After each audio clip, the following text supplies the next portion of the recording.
In the headlines, police and the family of a 16-year-old girl of Point Michelle at odds over exactly what happened on Saturday when she was picked up off the street. The Dominican Nurses Association demanding greater security for nurses at the Accident and Emergency Department. And Dexia and the Ministry of Trade conduct separate week-long workshops on trade. I'm Andrea Louis with the Channel 5 News, back with the details after this. Imagine you have Hollywood at your command. Introducing Flow Evil.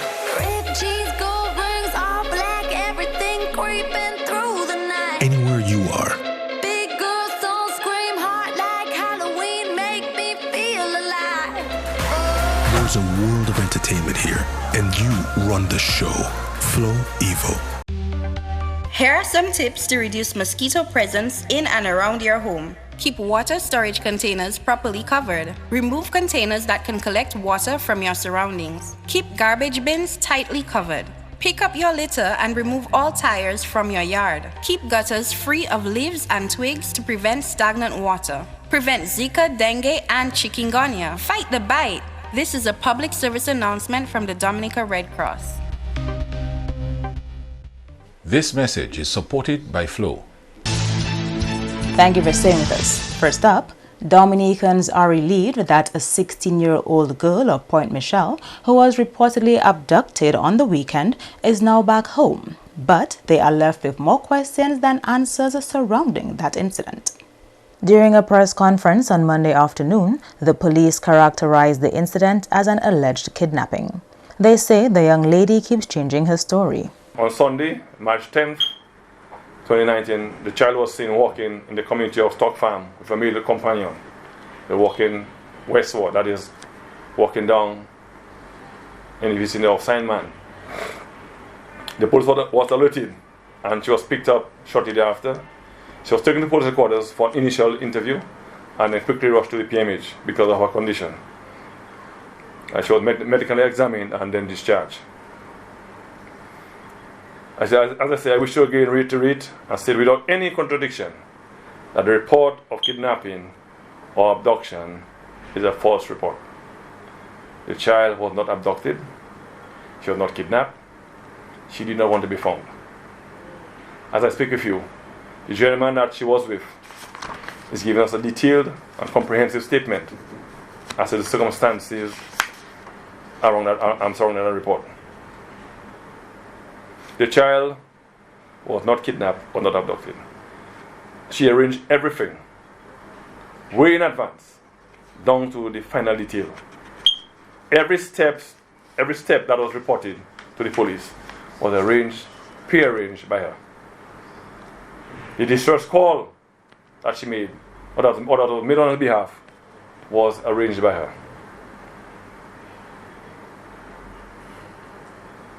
These reports are very unfortunate.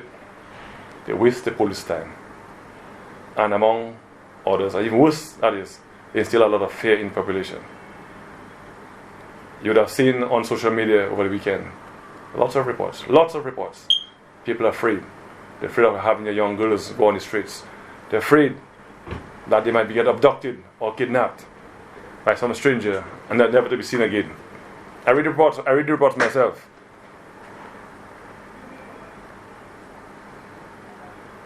So what it does is that it gives the public impression that it's not safe to walk in the community. In addition to what we have conducted, the child is also giving conflicting stories. She has given about 2 or 3 different stories to the police. Every time she's changing the story. Again, as I speak, if she's at the CID, I'm suspecting again she'll change her story. Because when she's confronted with the young man she was walking, I'm expecting her story to change. Hopefully this time, she'll tell us the truth. But the young lady's sister spoke to Matt Peltier, insisting the police position on the matter is not accurate and demanding an apology. Well, actually, no investigation was done. That is as far as I can see. Only now they're taking her statement right now, and she's telling them exactly from the beginning of the story to the ending. Matter of fact, it looked like they were looking for the wrong person, and only now they got a name. So it's now they're working on it. I've already asked them to take down their stuff they put on the media because it is all lies. My sister did not plan anything, right? My sister was taken. My sister did not plan anything whatsoever. And now I have enough evidence to prove it. So you're saying that your sister was in fact kidnapped? Yes, she was. You have the information to back that up? Have you spoken to her? Yes, I do have information to back that up because yesterday I realized they wasn't doing enough. They wasn't doing anything. So I went on my own and I did my own little investigation. The same guy that called and said he found the child body.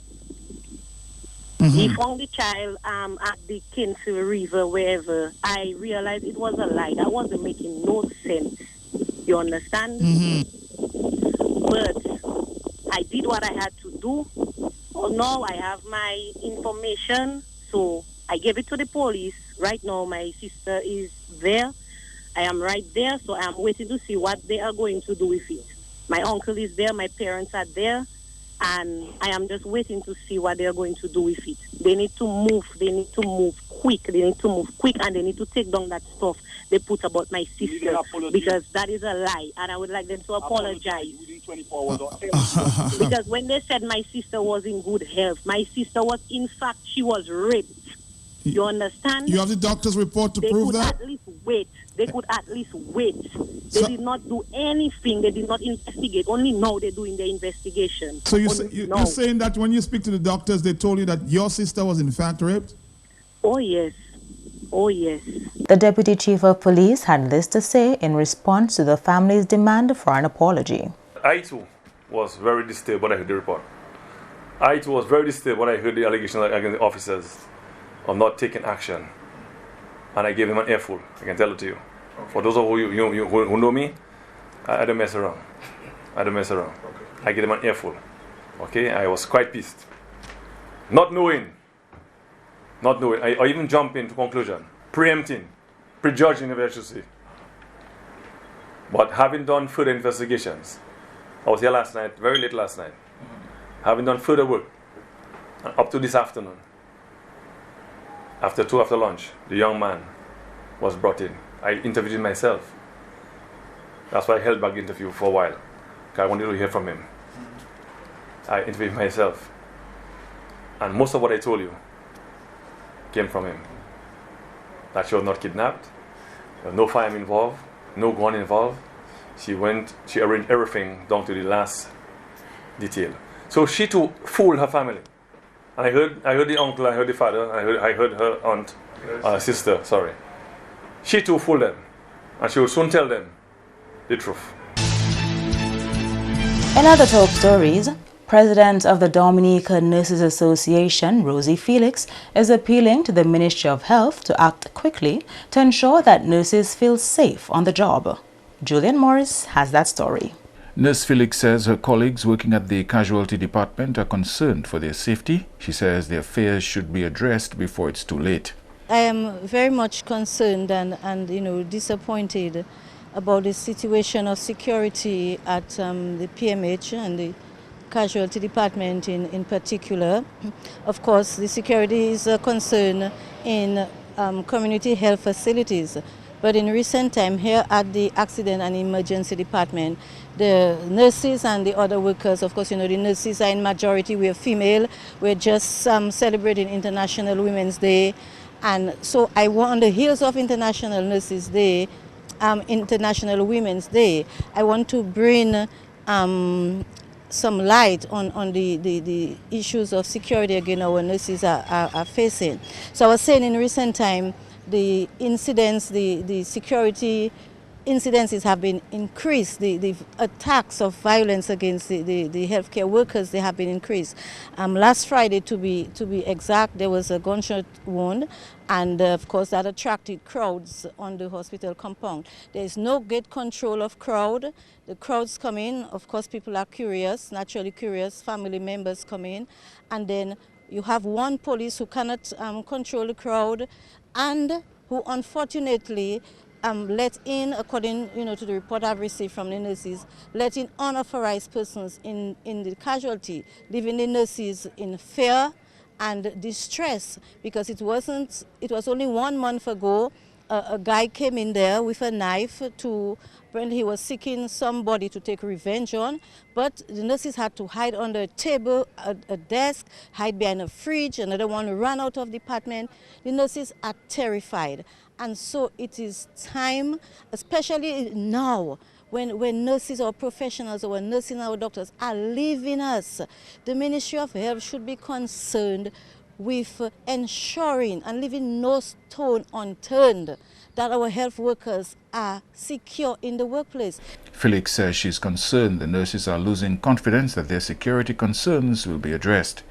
The nurses were so terrified the other night, they asked their supervisor for transportation to take them home. One of the nurses not living too far, but they were afraid to walk through the crowds.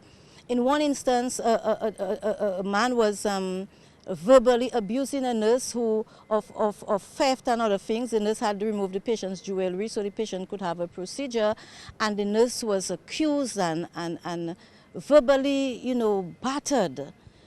And speaking to the nurses, my heart is broken.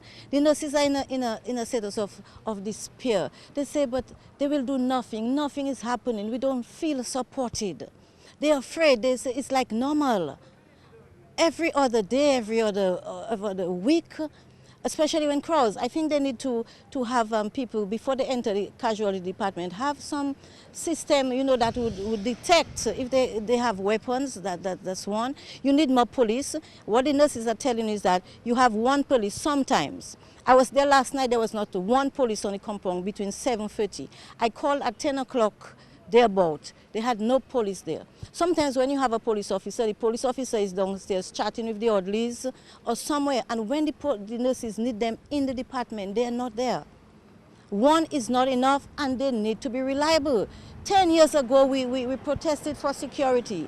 Finally, they gave us the fence around the hospital and police security commenced. You have gate security, but that is mostly to control people going in and out of the compound during the daytime. At nighttime, the gate is wide open. Anybody can come in, anybody can go out. It is not enough. If we so care about health care and we care about our health professionals, we should do more. We can do more. She was asked whether she had communicated those concerns to the higher authorities. These concerns have been taken to the Ministry of Health. Earlier, late last year, the DNA executive, we spoke with the Ministry of Health. We also communicated these concerns, among many other concerns, to the Public Service Union. So it's not a matter, we have not communicated them. We've communicated in writing, we've communicated in a meeting. As a matter of fact, the DPSU and the DNA were supposed to have a follow-up meeting with the minister, and that meeting just fell through. Nobody called us, nobody said, we apologize, here's a date for our next meeting. We promised to, let's have these meetings more often, but nothing. You're going round and round in circles.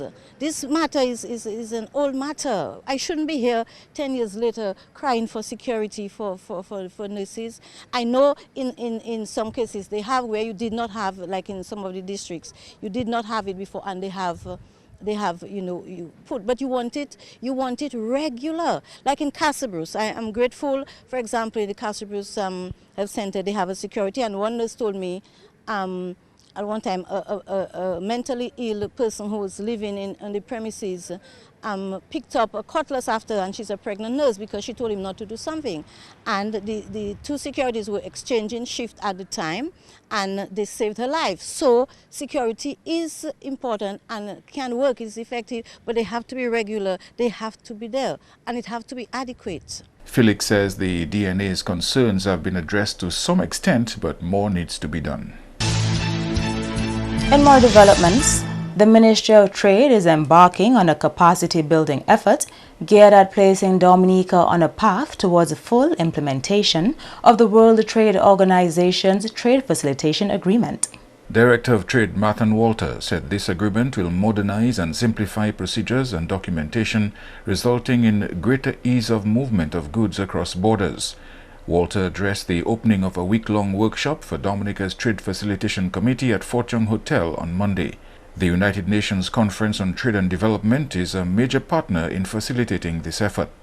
The idea is to improve on the speed and on the efficiency of border procedures. In 2015, OECD trade facilitation indicators found that the implementation of the WTO TFA could reduce worldwide trade cost by between 12.5% and 17.5%. The potential cost reduction from a full implementation of the TFA is 16.5% of the total cost for low-income countries, 17.4% for lower middle-income countries, and 14.6% for the upper middle-income countries. It is therefore clear that the opportunity for the biggest reductions in trade cost are greatest for low and lower middle-income countries. I want to stress, therefore, that working towards full implementation of the WTO Trade Facilitation Agreement on our municipal plane, meaning here in Dominica, stands to decrease the cost of trade to the benefit of all. This, to me, is a very important takeaway. The Director of Trade acknowledged the other stakeholders who have collaborated to help make progress towards full implementation of Dominica's National Trade Facilitation Plan. I want to take this opportunity to commend the Customs and Excise Division on its collaboratory efforts with the Division of Trade and generally the work that they have done in moving forward the trade facilitation agenda in Dominica. Our needs assessment was clear that Dominica, upon the coming into force of the agreement, had the capacity to implement immediately approximately 72% of all measures. And that, in my mind, is very commendable. There, however, remains the need to continue on the path to full implementation. Dominica has submitted to the WTO Secretariat on the 25th day of February 2019 its Category B and C commitments and its technical and financial assistance needs. The assistance required will speed our implementation process forward. This intervention, therefore, by UNCTAD to build the capacities of the appointed members of the National Trade Facilitation Committee and their alternates is not only timely, but necessary. This intervention will see, most importantly, the review and update of Dominica's National Trade Facilitation Implementation Plan and create a vision statement for Dominica where trade facilitation is concerned. UNCTAD representatives, we are very truly grateful for your intervention.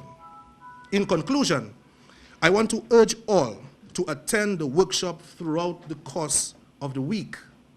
The agenda, as you will see, is an interesting one. To my mind, there is absolutely no time for boredom. Additionally, we, all of us here, would be playing our part in doing something which will benefit generations to come, both citizens and business interests alike. Let us take advantage of this opportunity and use it as a launching pad to the continued resilient building of our nation. In related news, Dominica should have a fairly good assessment of its progress towards full implementation of its National Trade Facilitation Committee by the end of the week.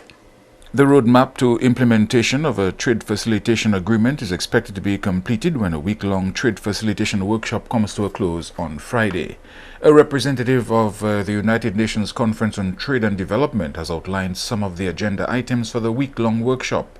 Along the week, we will review slowly, measure by measure, like these provisions that are included in this trade facilitation agreement, and you will review and you will see the concrete case of Dominica on how you have implemented, how far you have implemented these provisions, and then what is needed to do, okay? So first we will review the structure. In this structure of the agreement, a very important part is the special and differential treatment This special and differential treatment has allowed the different members of the WTO to implement upon their own capacity the different obligations of this agreement. So this is why you have established specific deadlines for this agreement, and Alex will present that part. This is the special and differential treatment that the WTO, that the members have agreed in order to implement it upon their own capacity. So then the next day, tomorrow, we will review a very important issue that is UNCTAD in 2013 assisted Dominica in conducting an implementation plan for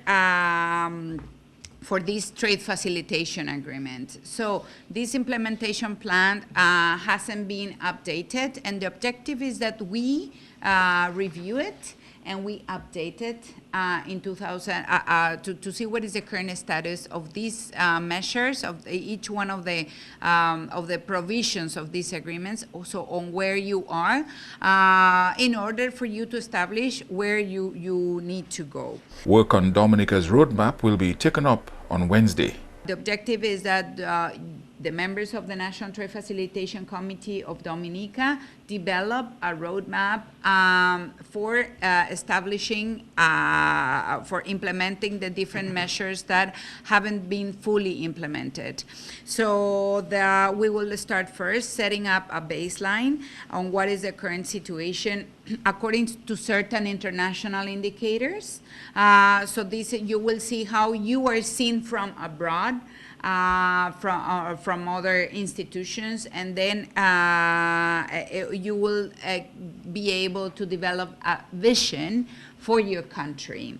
Then the next day, on Thursday, we will work together on identifying specific goals that will help you to achieve this vision that you have set up one day before, and then at the end of the day, we will review some of these activities that will enable to achieve these specific goals, and also on Friday you will finish some of the activities that you will identify. You are watching the Channel 5 News. Stay tuned for more after the break. Si ou ni maladie HIV et bien maladie sexuelle, si ou pas protéger corps là ou kane sexe avec plusieurs monde, ça kay mette la vie ou en gros danger. Ou ka expose tout partenaire au poison et que ça qui ka vini avec maladie.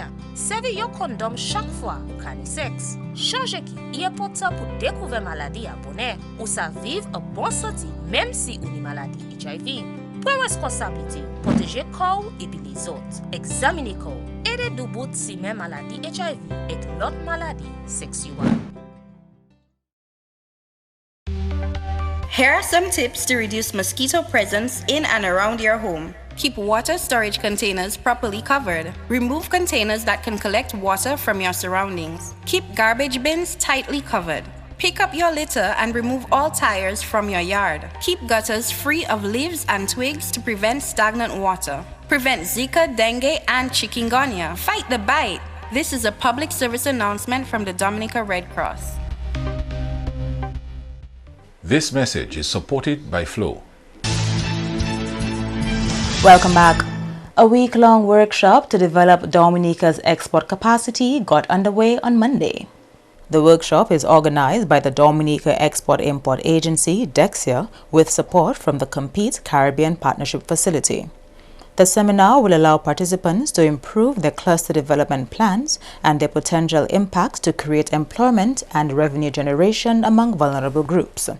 Minister for Trade Ian Douglas, who addressed the workshop, says the country's success at export development is linked directly to its human resource capacity to tackle the challenges and opportunities in the export marketing environment. The agency is embarking on equipping its staff and other stakeholders in the area of capacity building and applied research in cluster development best practices. It is an area that we have struggled with for some time with regard to building competence and capacity that will ensure the sustainability of many clusters that already exist on the island. I am aware that cluster-type organizations and groups can be found in almost every sector in our economy. However, today the focus is on imparting knowledge that will result in the development of entire industries such as cocoa, coconut, cassava, music, craft, just to name a few. This workshop forms part of Phase 2 of the regional program, which started in 2017 to look at improving the cluster development initiative among CARICOM countries. Dexia was fortunate to be part of this whole program, and we're very thankful that we participated. So far, we've seen a lot of changes, a lot of things that are going to be happening, and we are expecting to have a lot more capacity building initiatives that will be taking place as we go along. And we felt that it was very important for us to invite not just our staff, but also similar type organizations in Dominica who deliver similar services, and so they can also be part of this capacity building initiative. General Manager of Dexia, Gregoire Thomas, urged participants to stick to the task at hand in implementing what has been learned throughout the workshop. I believe we have a challenge with the implementation of the things that we want to do. I think we can come up with very good recommendations what we want, but the commitment to continue, the commitment to get it done is still something that we have to work on. And the commitment can depend on a number of things. It can depend on resources, it can depend on our own will to get it done. Head of the Commonwealth, Her Majesty Queen Elizabeth II, has challenged residents around the world to continue working together for a connected Commonwealth. Her remarks came on Monday as Dominica joined the rest of the grouping in observing Commonwealth Day, which is recognized every second Monday in March. Commonwealth Day is set aside to observe the contribution of the Commonwealth of Nations towards the creation of a harmonized global environment. As is customary, President of Dominica, His Excellency Charles Savre, read the Queen's message during an ecumenical service on Monday. Commonwealth Day has a special significance this year as we mark the 70th anniversary of the London Declaration, when nations of the Commonwealth agreed to move forward together as free and equal members. The vision and sense of connection that inspired the signatories has stood the test of time, and the Commonwealth countries continues to grow, adapting to address contemporary needs. Today, many millions of people around the world are drawn together because of the collective values shared by the Commonwealth. This year's Commonwealth Day is being observed under the theme, A Connected Commonwealth. With enduring commitment through times of great change, successive generations have demonstrated that whilst the goodwill for which the Commonwealth is renowned may be intangible, its impact is very rare. We experience this as people of all backgrounds continue to find new ways of expression through action, the value of belonging to a connected Commonwealth. I hope and trust that many more will commit to doing so this Commonwealth Day. The Commonwealth of Nations consists of 53 countries, which make up approximately 1/3 of the world's population. And Dominican youth have been advised to take advantage of the opportunities available to them through being a member of the Commonwealth. The words of advice came from Permanent Secretary in the Ministry of Education, Chandler Hyacinth. Hyacinth was speaking during an ecumenical service on Monday to mark Commonwealth Day and pointed out that the Commonwealth spearheads several programs which are relevant to Dominica's present-day realities. For years, the Commonwealth has run programs aimed at addressing issues relating to women's leadership, entrepreneurship, and access to health, as well as education. These are the issues that are relevant to our Dominican reality.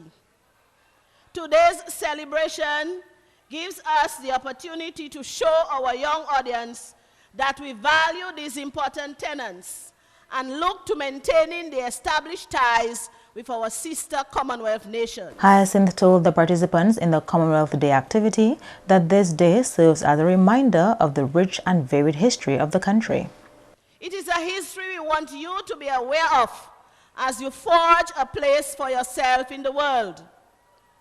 Granted, the Commonwealth is not an economic union or a trade bloc, but there are many advantages to be had from membership in the organization. It is a body that promotes global understanding of pertinent issues affecting development and supports a better life for citizens through the promotion of democracy, good governance, and human rights. The Permanent Secretary urged the youth to embrace the ideals of the Commonwealth to help build a better Dominica. Today's celebration, therefore, gives us the opportunity to reflect on the ways we can empower our youth to become responsible and successful Commonwealth citizens. Citizens who are inspired to participate, citizens who can think outside of the boundaries of their small islands. I call on you today to continue embracing the core ideas and values of the Commonwealth for the good of our people and the country.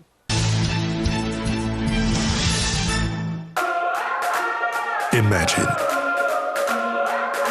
you have Hollywood at your command. Introducing Flow Evil. Ripped jeans, gold rings, all black, everything creeping through the night. Anywhere you are, Big girls don't scream hard like Halloween, make me feel alive. there's a world of entertainment here, and you run the show. Flow Evil. Here are some tips to reduce mosquito presence in and around your home. Keep water storage containers properly covered. Remove containers that can collect water from your surroundings. Keep garbage bins tightly covered. Pick up your litter and remove all tires from your yard. Keep gutters free of leaves and twigs to prevent stagnant water. Prevent Zika, dengue, and chikungunya. Fight the bite. This is a public service announcement from the Dominica Red Cross. This message is supported by Flow. To end the news, the headlines again. Police and the family of a 16-year-old girl of Point Michelle at odds over exactly what happened on Saturday when she was picked up off the street. The Dominica Nurses Association demanding greater security for nurses at the Accidents and Emergency Department. And Dexia and the Ministry of Trade conduct separate week-long workshops on trade. Feel free to contact us at news@marpin2k4.com. You can also access our past newscasts on our YouTube channel. On behalf of the entire production team, I am Andrea Louis, and to all of our viewers around the world, thank you so much for watching. Join us tomorrow.